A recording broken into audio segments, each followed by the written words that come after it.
का आंसू बहाता है। देखेगा जमाना तमाशा एक यहाँ होगा, मेरी एक इशारे भी आसमां जमीन पर होगा। विलियम डिसूजा नाम है मेरा, करता हूँ आजादी, दिल में ठाना हूँ बस हिंदुस्तान की बर्बादी। डिसूजा चलता है तूफान आ जाता है, करोड़ बदलता जमाना बदल जाता है। दुनिया वाले मुझे बदलने की कोशिश ना करना, क्योंकि डिसूजा बदला तो पूरा इतिहास बदल जाता है। साथियों मेरे पर चलिए दोस्तों, साथियों मैं कहीं गैर की नहीं, इसी इंग्लैंड की राजधानी लंदन का रहने वाला हूं दोस्तों।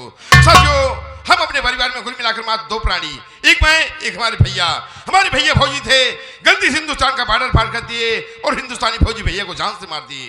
तब से मैंने कसम खाया जब तक हिंदुस्तान को दोबारा से गुलाम ना बना तो मेरा नाम विलियम डिसूजा नहीं है। एक दिन बॉर्डर पार मुझे एक हिंदुस्तानी फौजी मिल गया, मैंने उसका नाम पूछा तो उसने अपना नाम रघुवीर बताया। मेरी आंखों में खून उतर आया और अपनी बंदूक में एक लंजी लोड किया, उस हरामजादे के सीने में उतार दिया। इतनी सी मेरा दिल नहीं भरा तो निकाला भुजाली, उस हरामजादे का एक हाथ एक पांव काट कर पीठ पर अटका दिया। इतना है इंडिया को बर्बाद कर लेंगे। इंडिया मैंने एक दोस्त बना जिसका नाम तूफान सिंह है। वो तूफान सिंह जब तक हमें देखता नहीं उसे चैन नहीं आता है, और जब तक मैं भी नहीं देखता मुझे भी नहीं चैन आता है। जिस दिन इंडिया का खुफिया खजाने का नक्शा हमको मिल गया तो हम लोग इंडिया को बर्बाद करके विदेश शिफ्ट हो जाएगा। चल तो अपने दोस्त तूफान सिंह से मुलाकात करूंगा, कुछ दिल की बात करूंगा।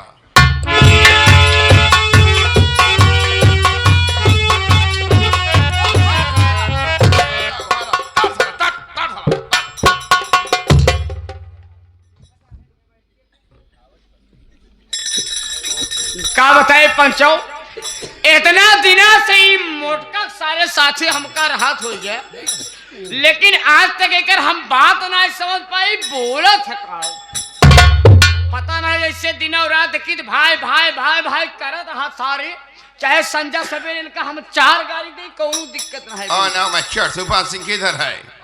आते होंगे। Okay,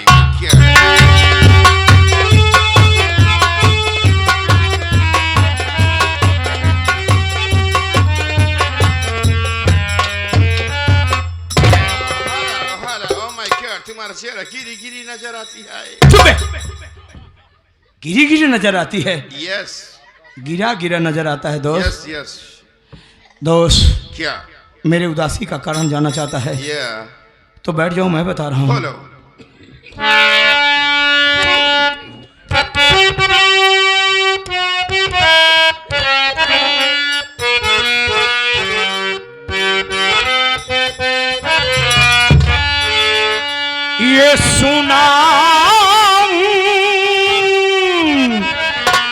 ये सुनाऊं क्या तुम्हें ऐ दोस्त,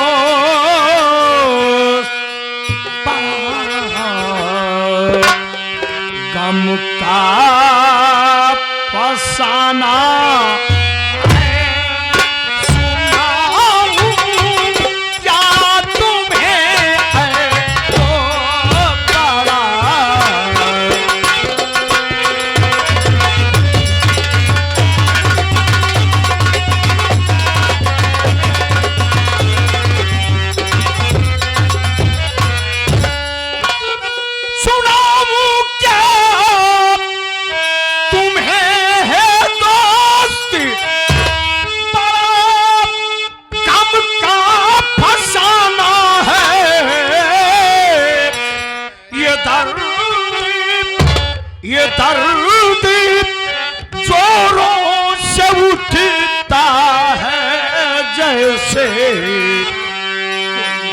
क्षमा पुराना।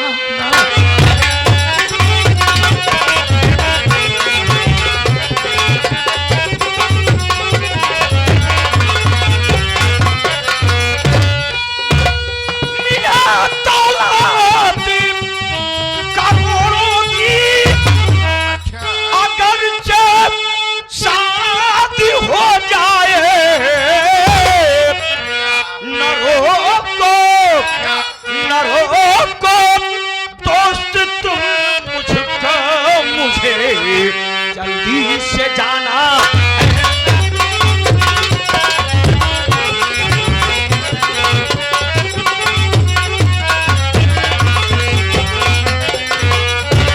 दोस्त, तुम्हें मालूम होना चाहिए जो हमारा साला फौजी मंगल सिंह नहीं है, जिसके पास इंडिया को बर्बाद करने वाला खुफिया खजाना पड़ा है। उसी की बेटी रागिनी की शादी परसों होने वाली है। और जिस लड़के के साथ में शादी हो रही ना, उस लड़के को मैंने ही ढूंढ रखा है। वो हमारे फेवर का है। कहने का मतलब वो कठपुतली है और मैं धागा हूँ। जैसे नचाऊंगा वैसे नाचेगा वो। उस लड़के का नाम विमल है। भला अफसोस की बात है माय फ्रेंड, उसके पास कोई गार्जियन नहीं, उसका माँ बाप नहीं। वो गार्जियन ढूंढ रहा, उसको गार्जियन मांगते हैं। Oh my God, गार्जियन मांगती है। चुप है। गार्जियन मांगती है, गार्जियन मांगता है। ओके, मेरी बात सुनो।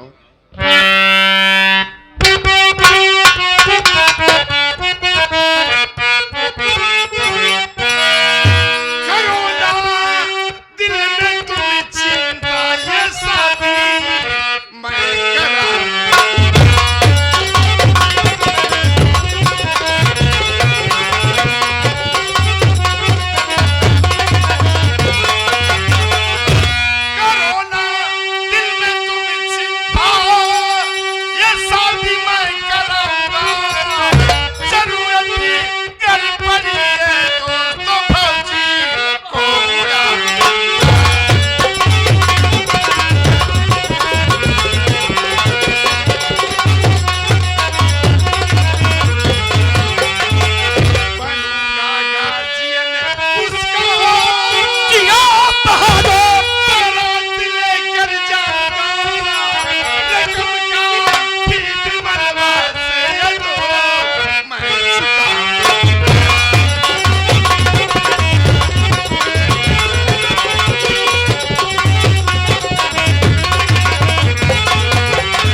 गार्जियन बनेगा, मैं उसकी शादी कराएगा, मैं उसकी बारात लेकर जाएगा।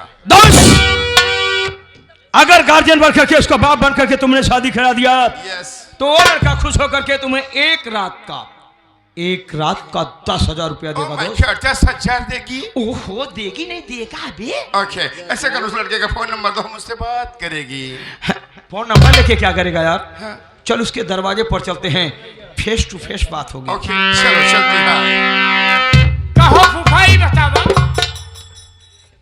ए ओकर बाप बने। हाँ बे, पैसा दे देना तो तुम्हारी मम्मी का भी आदमी बन जाए, तुम्हारा भी बाप बन सकता है। पैसा दे बस तू। अच्छा, हाँ, लेकिन हम ही नहीं समझ पा बताही। क्या नहीं समझ पा रहा है? वो कमाने जा, चार से इसको कुछ नहीं मतलब है। ये कमाने जा, पैसा चाहिए बस। कहाई मतलब ही कि वो कुनमी ये चमार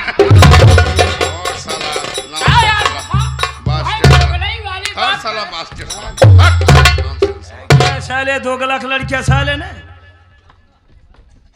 ये साला बास्टर्ड है। चलो दोस्तों,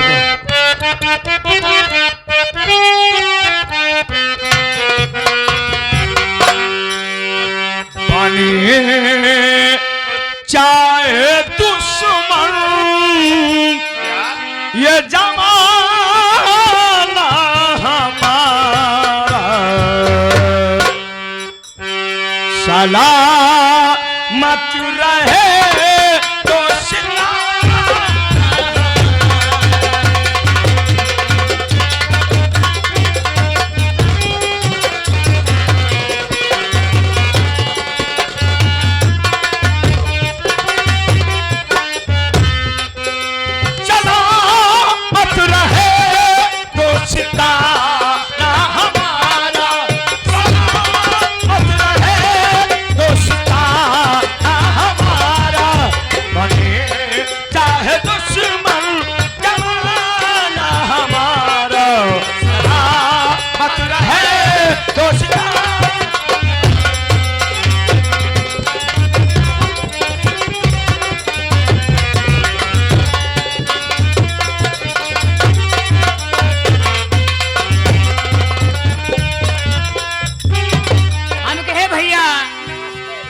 नमस्ते छोटू।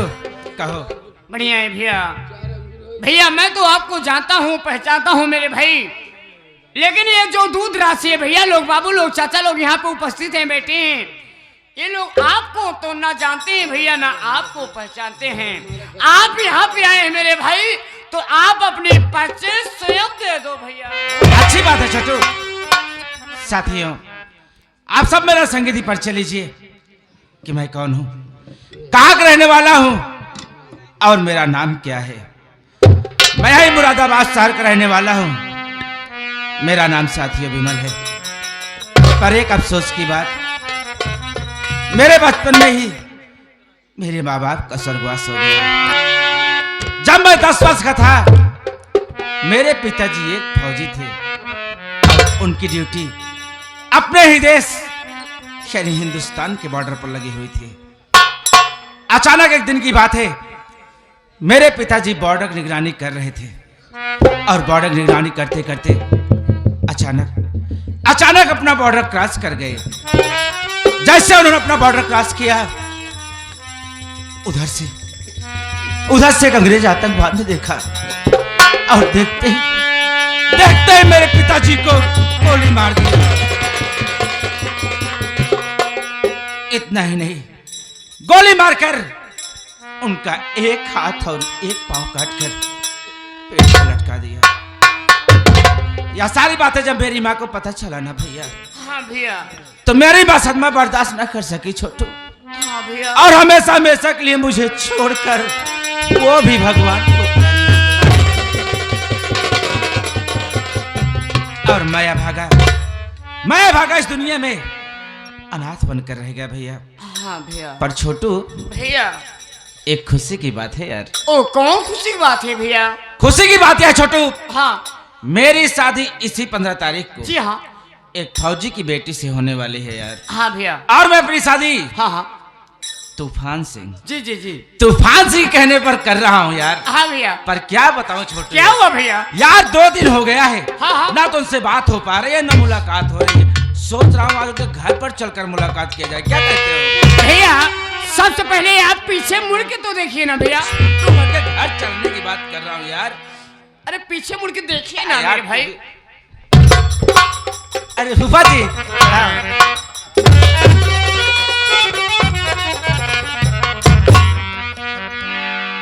परमेश्वर जिस रास्ते पर जा रहे हो उस रास्ते पर तुम्हें तेजी से लेके जाए। बहुत बहुत धन्यवाद फूफा जी। पर मैं आज आपसे बहुत नाराज हूँ। वजह क्या है, इसका रीजन क्या है? सुनिए मेरी बात, मैं बताता हूँ। Yes my son. सुनिए।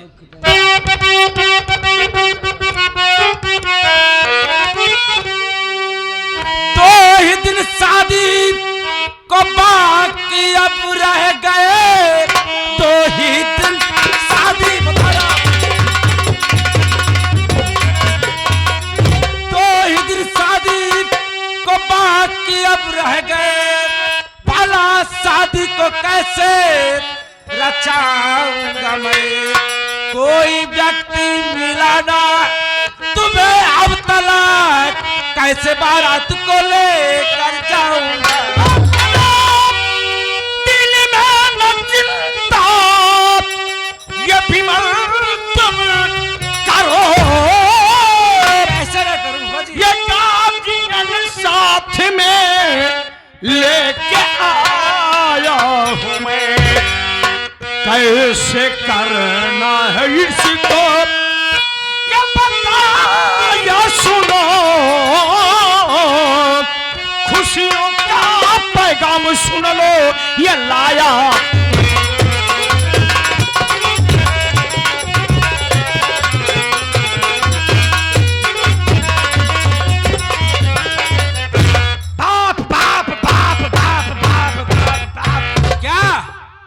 रातों दिन सुबह शाम जब देखो तब फोन लगा के कान पका दियो कि बाप ढूंढो बाप ढूंढो बाप ढूंढो बाप ढूंढो। हाजी, मेरे लिए जल्दी बाप ढूंढो। देखो इतना मोटा ताजा बाप तुम्हारे लिए लाया हूं। कोई एहसान नहीं किए हैं। ओहो, अरे आपके कहने पे शादी कर रहा हूँ। अच्छा। आप खुद चलकर मेरे दरवाजे पे आए थे। हाँ हाँ, बेटा तुम शादी के लिए मान जाओ, तुम्हारे लिए गार्जियन।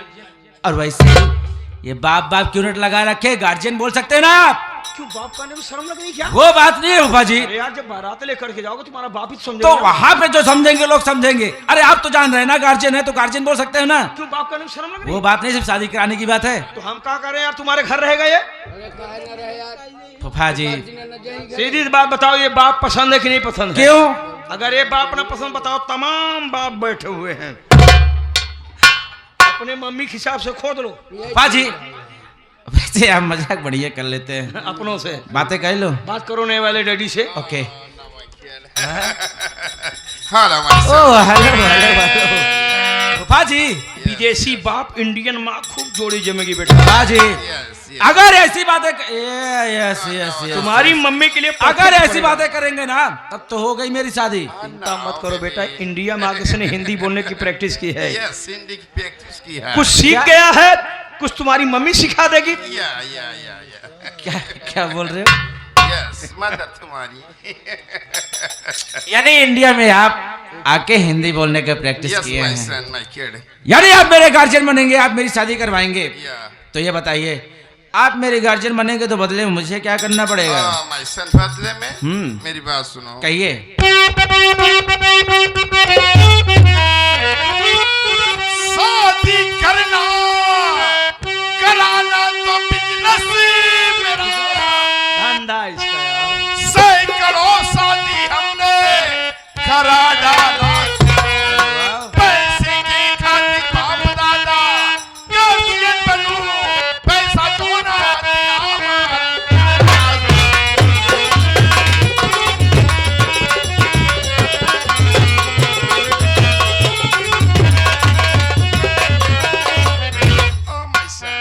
जिंदगी में सैकड़ों शादी कराया, तुम्हारा भी शादी कराएगा, तुम्हारा भी गार्जियन बनेगा, तुमसे भी पैसा लेगा, और जो मेरा पैसा नहीं देती है मैं इसको खलास कर देती है।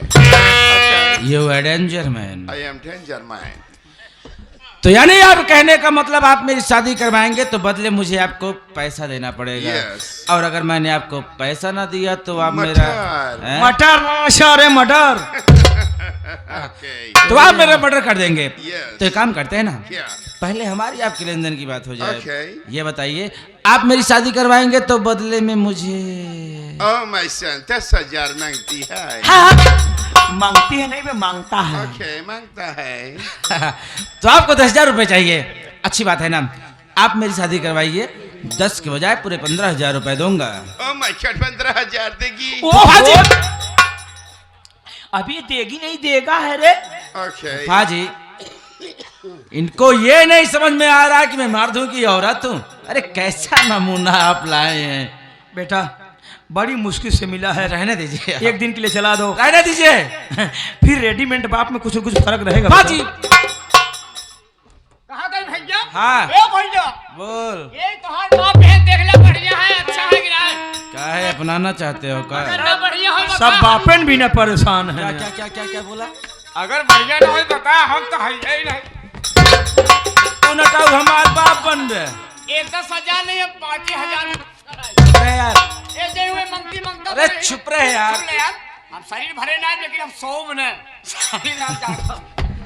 हाजी, शादी की तैयारी भी करनी है तो जाओ बेटा, ये शादी वाला उर्स तुम्हें मुबारक हो। Thank you daddy ji. Follow. चलिए चलते हैं। चलो चलती है। चलिए।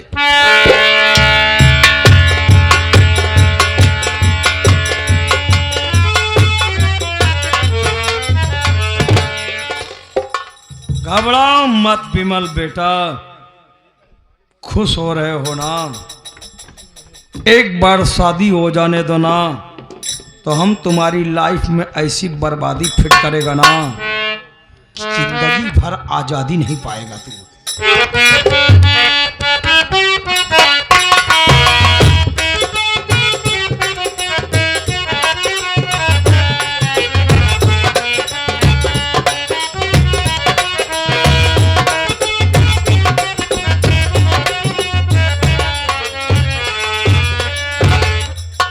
जय हिंद भैया।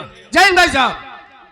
भैया शादी की सारी व्यवस्था बिल्कुल ओके ओके है। जी हाँ। अपना ग्राम सभा में इतना मान सम्मान बना हुआ है। आज हमारे गांव के समस्त ग्रामवासी मिलकर के बैठे हुए हैं, ये सोच रहे हैं कि कब फौजी साहब के दरवाजे पर बारात आए और हम समस्त ग्रामवासी मिलकर के बारातियों की सेवा कर सकें। जी हाँ। हमारी माताएं बहनें बारातियों को गाड़ी गाने के लिए बैठी हैं। माताएं बहनें, आप सब जब बाराती आ जाएं तो आप लोग गाड़ी गाना जरूर। रही बात आप लोगों की गाड़ी गवाई, तो आप लोग बिल्कुल डिस्टर्ब ना होइए, बिल्कुल बेफिक्र रहिए। आप सब अपना अकाउंट नंबर हमारे पास भेज दीजिए, हम खाते में आपके पैसा ट्रांसफर कर देंगे। चाहे झटकिन दे हमें, कमन भरोसा तुम्हारे यार। साले रोजी रोटी पे लात मारता है। अगर किसी को समझाना रह गया भैया तो मात्र इन कमबख्त नौकरों को जो लाख समझाने के बाद ये गलतियां कर जाते हैं। छोटू बेटा, आज अपने दरवाजे पर बारात आ रही है, इसलिए बारातियों की सेवा करना, मान सम्मान करना हम घरातियों का परम कर्तव्य बनता है। जरूर कहा गया है अतिथि देवो भवः, दरवाजे पर आया हुआ अतिथि देवता के समान होता है बेटा। होता है। इसलिए वो एक आइटम मांगे दूसरा आइटम लेकर के तैयार रहना, अच्छा, ताकि पुनः जब अपने गांव में रिटर्न होकर के जाएं तो इस ग्राम सभा किशनपुर का बखान और बड़ाई करे कि यार किशनपुर गांव में हम बारात में गए थे, वहां के घराती इतने सभ्य थे कि हम लोगों को बहुत मान सम्मान दिया, हम लोगों की बहुत सेवा किया। घबरा जी फूफा, एक बाराती के पीछे दो जने मिल के करब क्या सेवा सत्कार, सेवा में कमी न हो दे। एक गिलास पानी मांगी, 4 गिलास लेके से खड़ा रह, यही होना चाहिए बेटा। और क्या समझाता है। देखिए साथियों, बारात में आप भी गए हैं, हम भी गए हैं, सभी जाते हैं। एक बात तो तय है साथियों, बारातियों की पोजीशन घर की चाहे जो भी हो, लेकिन जब बाराती जात है ना तो अपने आप को सब अप टू डेट ही समझत है। रच्चऊ अगर जूता में माटी लग गए, चाहे सरवा 1.5 लाख का टेंट लगा हो, लेकिन पोची हुई गद्दाई में। और साथियों, यहां सारी बातें नौटंकी की ही नहीं होगी, बल्कि हम सामाजिक बातें भी कुछ करेंगे। साथियों, आज अपने हिंदुस्तान में एक बीमारी बहुत जोरों से फैल रही है और इस बीमारी के शिकार ज्यादातर नए लड़के हो रहे हैं, नई जनरेशन, जिस बीमारी का नाम है साथियों शराब। और आजकल मैं ये देख रहा हूं ये बीमारी नए लड़कों में पाई जा रही है। नए लड़के यही कहेंगे कि चलो यार फला दोस्त की शादी है, वहां चलेंगे, डीजे बजेगा, डांस करेंगे और ये मारेंगे। हिंदुस्तान के नौजवानों, हम नौटंकी के कलाकार हैं बाबू, अनभिज्ञ हैं, अनपढ़ हैं, गंवार हैं, अंगूठा छाप हैं। आप सब शिक्षित लोग हैं, शिक्षित समाज के समझदार लोग हैं, हम आपको क्या समझा सकते हैं, लेकिन मेरी तरफ से, मेरी पार्टी की तरफ से दिशा निर्देश जरूर है। आप सब, मेरे कहने का मतलब कि आप सब शराब का सेवन बिल्कुल न करें, क्योंकि ये शराब जिसे आप लोग रोज पी रहे हैं, अगर इसी तरह से पीते रह गए, आपने अपनी लत बना लिया, आदत बना लिया, तो यही शराब किसी दिन आपको उस कगार पे ले जाके खड़ा कर देगी जहां से आप अपनी लाइफ नहीं बना सकते हैं। सोचो साथियों कि जब आप अपनी लाइफ नहीं बना सकते तो उस मां जिसने आपको 9 माह अपने पेट में पाला, तमाम डिफिकल्टी, तमाम कठिनाइयों को झेलते हुए आपको इस पृथ्वी पर जन्म दिया, जन्म देने के बाद खून का एक एक कतरा जला जला करके दूध बना करके पिलाया, उस मां के लिए सोचो साथियों आप क्या कर पाएंगे। साथियों, पहले के जमाने में और आज के जमाने में जमीन और आसमान का फर्क हो गया है। साथियों, पहले डिलीवरियां अक्सर घर पर हो जाती थी, लेकिन आज मेरा आकलन 95% डिलीवरी हॉस्पिटल में हो रही है, जिसमें से 70-75% डिलीवरियां हॉस्पिटल में ऑपरेशन हो रही। साथियों, जब मां के प्रसव का समय आता है, मां चिल्लाने लगती है, लोग यही कहते हैं कि इस औरत का दूसरा जन्म होने वाला है। मां तड़प रही है साथियों, घर के लोग पैसा है कि नहीं है, कर्ज ले करके साथियों उस मां को लेकर के हॉस्पिटल में जाते हैं। डॉक्टर साहब आते हैं, तमाम ट्रीटमेंट करने के बाद अंत में ये कहते हैं कि आप सब अगर जच्चा बच्चा दोनों की सलामती चाहते हैं तो जितनी जल्दी हो सके आप इनके पेट का ऑपरेशन करवा दीजिए, वरना हमारी कोई जिम्मेदारी नहीं। मजबूर होकर के घर के परिजन लोग साथियों उस माँ को ऑपरेशन थिएटर में ले जाते हैं। डॉक्टर साहब आते हैं, माँ चिल्ला रही है, बेहोशी का इंजेक्शन उस औरत को दिया जाता है। साथियों माँ बेहोश हो जाती है। डॉक्टर साहब पेट को फाड़ते हैं, बच्चा पैदा करते हैं, लेकिन उस माँ को जब होश आता है साथियों तो ये नहीं देखती कि मेरा पेट फाड़ा गया है या इसके पहले मैं कितने दर्द पीड़ा में थी। सारे दर्द पीड़ा को भूल करके साथियों माँ सबसे पहले अपने बच्चे को मांगती है। जब माँ बच्चे को देख लेती है साथियों, माँ बच्चे को देख करके मुस्कुराने लगती है। ऐसी माताओं को तूफान सिंह बार बार प्रणाम करता है। और वो बाप जिसने साथियों कभी ये नहीं सोचा कि आज गर्मी है, आज ठंडी है, आज बरसात है, आज धूप है, आज काम पे ना जाऊं, मेहनत किया, मजदूरी किया, उसका ये सपना रहा होगा कि जिस बच्चे की मैं परवरिश कर रहा हूं यही बेटा वृद्धा अवस्था में मेरे लाठी का सहारा बनेगा। सोचो साथियों, आज के इस महंगाई के दौर में एक अकेला बूढ़ा बाप मेहनत मजदूरी करके किसी न किसी प्रकार से 10 बच्चों की परवरिश कर ले रहा है, लेकिन बाहर जमाना आज 10 बच्चे मिलकर के एक बूढ़े माँ बाप को नहीं खिला पा रहे हैं। बड़ा वाला लड़का यही कहेगा कि पापा मम्मी जाइए 1 महीना छोटे भैया के पास में खाइए, और छोटा वाला यही कहेगा कि पापा मम्मी मेरे यहाँ का टाइम खत्म हो गया, अब जाइए दूसरे भाई के पास खाइए। लेकिन उसमें से कोई औलाद ये नहीं कहता बाबू कि पापा मम्मी सब दिन मेरे पास खाइए। अरे जाने कैसे जिंदगी ये जी रहे हैं लोग। शराब पीने वालों जरा मेरी बात ध्यान से सुनना। जाने कैसे जिंदगी ये जी रहे हैं लोग, और अपने हाथों से अपना कफन खुद सी रहे हैं लोग। जानते हैं किसी दिन जान लेके जाएगी ये दारू, फिर भी अमृत समझ करके पी रहे हैं लोग। इसलिए मेरे कहने का मतलब है साथियों कि आप सब शराब का सेवन मत करिए, और ये मत सोचिए कि मैं आप लोगों को दिशा निर्देश दे रहा हूं तो मैं खुद अंदर अंदर मारता हूं। ऐसी बात नहीं, मैं आपके सामने जीता जागता मिसाल बिल्कुल नशा मुक्त हूं। 1 रुपए की नशा मेरे अंदर नहीं है।